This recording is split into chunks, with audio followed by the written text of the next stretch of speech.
Although there is a sort of plausible way of thinking about it just on Earth level, which is that as technologies get more powerful, the stakes get ever higher. We have already invented technologies that in principle, you could imagine it's not that long before a single deranged student in a lab might be able to engineer a virus that could really quickly spread and Yes. take out the human race, but after staying, invisible to people while it cultures and spreads for 30 days and then suddenly, boom.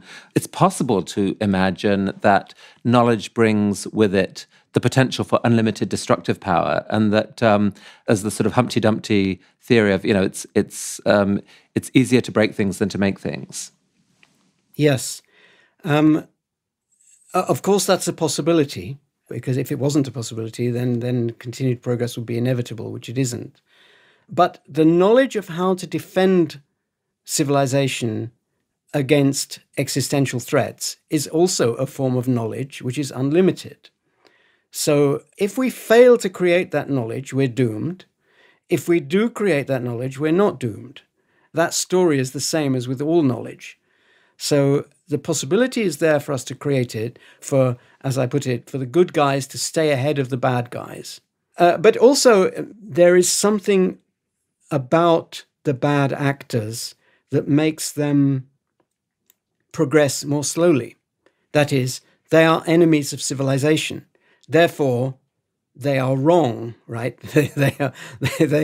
And therefore, they have to be in a state of mind that can tolerate being wrong, and therefore they can't tolerate a tradition of criticism. In fact, with the realistic ones that you perhaps have in mind, destroying the tradition of criticism is their main objective. That's what their grievance is. So that makes them slower.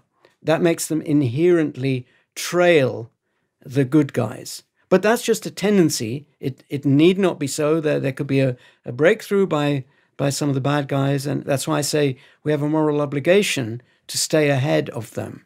I mean, that's a beautifully optimistic argument in a way, that there's such a thing as a clever devil, but not as a super clever devil, because by being a devil, you're taking away the ability to be truly clever.